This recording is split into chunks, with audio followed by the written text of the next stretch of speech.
공황장애는 약물 치료의 반응이 굉장히 좋은 질환입니다. 그래서 금방 드시면 금방 없어지는데 재발이 잦기도 합니다. 그래서 어떤 너무 급박해서 예를 들면 차를 타고 가는데 터널을 못 지난다거나 지하철을 못 간다거나 자꾸 속이 불편해서 못하는 거나 숨쉬기 어려울 것 같아서 일상생활을 못하는 증상들을 잡아주는 거는 약물 치료라고 할 수 있겠습니다. 그런데 공황장애에서 중요한 건 이런 부분에서 인지행동 치료도 매우 중요합니다. 재발과 일상생활에서 나를 컨트롤하는 부분, 나를 나로서 지낼 수 있게 하는 부분이 굉장히 중요합니다. 인지행동 장애는 뭐냐면, 보세요. 우리가 공황은 세 가지 파트로 구성될 수 있겠습니다. 생각과 감정과 그다음에 몸의 반응입니다. 내가 몸의 반응이 가슴이 두근거리고 숨이 헐떡거리고 이러다 보니까 내가 심정지가 될 것 같고 심장에 문제가 생겼어. 그러면 생각이 난 이러다가 죽을 거야. 어떡하지? 그리고 이제 응급실로 쫓아가게 됩니다. 그런데 물론 응급실 가서 그 심장에 문제가 있는 것 같으면 내과적인 외과적인 이런 것들을 진료를 받으시는 건 매우 중요합니다. 왜냐하면 내외과적인 기저질환이 없는지를 확인하고 그게 있다면 그걸 당연히 먼저 치료를 하셔야 되죠. 그런데 그게 아닌지 확인하는 것도 중요하고, 그렇다 보면 우리는 1번 안심을 할 수도 있고요. 그 다음에 이제 생각은 보면 우리의 감정이 내 마음대로 잘 되지 않는 경우들이 많죠. 내가 심정지 걸리면 내가 괴롭지 않겠어요? 감정적으로?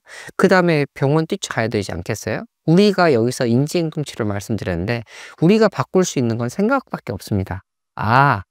이렇게 가슴이 두근거리지만 이게 내가 죽지는 않을 거야. 심정지로 죽지는 않을 거야. 또 하나, 괜찮을 거야. 제일 중요한 요소입니다. 두 가지 다시 말씀드리면 죽지 않을 거다. 괜찮을 거다.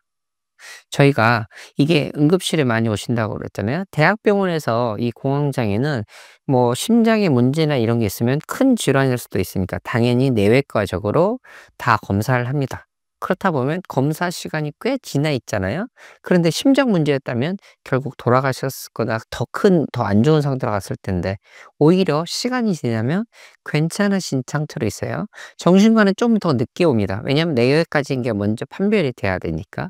그 다음에 이제 제가 만나 뵙고 상담을 하게 되면 다행히 괜찮으셨네요 라고 얘기를 드리면서 내가 죽지 않는다, 괜찮아진다 라는 걸 꼭 명심하도록 말씀을 드립니다. 이게 인지행동치료의 제일 큰 골자인데 이거를 계속해서 이제 세분화하면서 다루는 게 인지행동 치료고 꽤 오랜 세션으로 하기도 합니다. 이게 재발을 막는데 굉장히 중요해서 그런 부분에서 치료적으로는 의미가 있습니다.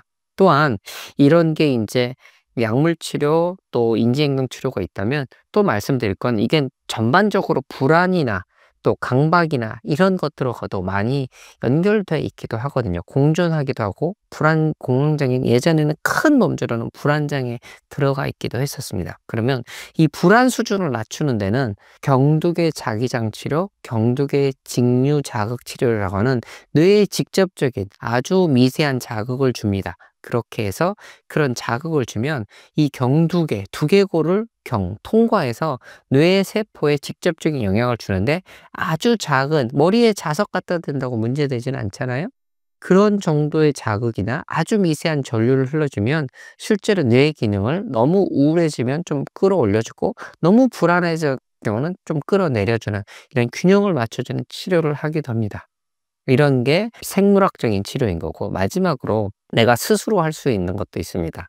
이제 내 몸을 내가 컨트롤해야 되니까 보통은 이제 안정화 기법이라고 합니다. 여러 가지 것들이 있는데 대표적인 게 이제 그런 상황이 올 것 같으면 나를 다독거려 줍니다. 이게 이제 포옹인데요. 내가 이제 안정화 기법 중에 포옹을 하는 겁니다. 나 자신을. 그게 뭐냐면 나비포옹법인데요. 나비포옹법이 아무것도 아닌 것지만 의미가 있습니다. 무슨 의미냐면 내 몸이 외부로부터 나를 지켜준다. 그리고 더 멀리 나가서 불안하지 않도록 여기 이 상태에 머물러 있으면서 난 괜찮아. 이것도 지나갈 거야. 지금까지 별일 없었어. 너는 잘하고 있어. 이렇게 나를 다독여 주면서 내 손이 내 어깨를 짚는 이런 것들을 느끼면서 지금 이 순간에 내가 안전하다는 거를 느낄 수 있게 하는 치료입니다. 요거는 안정화 기법에는 또 복식 호흡도 있고 또 착지 기법도 있고 점진적 근이완법도 있습니다. 여러 가지 기법들이 있는데 안정화 기법을 찾아보시면 이런 것들이 이제 공황장애, 공황 발작이 일어나기 전에 미리 해볼 수 있는 겁니다. 또한 저희 외래에서 직접 이제 호흡법을 말씀드리는데 이 제가 복식 호흡이인지 이 외래에서 간단하게 하는 제일 좋은 기법인 것 같기도 합니다. 왜냐하면 이 불안이나 우울할 때도 여러 가지로 쓸 수 있고 왜 이 호흡법이 신체적으로 의미가 있냐면 이게 공황장애는 신체 질환인데 신체로 느껴지는 건데 이 배 안에는 이완을 담당하는 수용체가 뇌 다음으로 많이 있습니다. 그러니까 뇌가 기능이 작동이 안 되니까 배에 이렇게 자극을 줍니다. 자극을 이완하는 자극이죠. 코로 깊게 들이마셔서 배에 풍선을 불듯이 이 배 횡격막을 숨쉬는 근육을 아래로 끌어내려 줘서 배를 풍선처럼 만들고 다시 천천히 두 배로 이렇게 내쉬는 이런 복식 호흡을 하시면 뇌의 이완을 담당하는 수용체들이 이 자극이 되면서 내 몸이 편안하게 좀 될 수가 있습니다. 대신에 이거는 자기 전에 한 30번 정도 한 세트로 해서 매일 연습을 하시면 이런 게 실제로 낮 시간 동안에 일어날 때 직접적으로 써볼 수도 있고 심지어 공황장애는 아무것도 없는 아무 문제가 없이 제일 편안한 상태에 누워있을 때 자려고 할 때 더 많이 일어나거든요. 그러니까 밤에 복식 호흡을 연습해 보는 거는 매우 도움이 됩니다.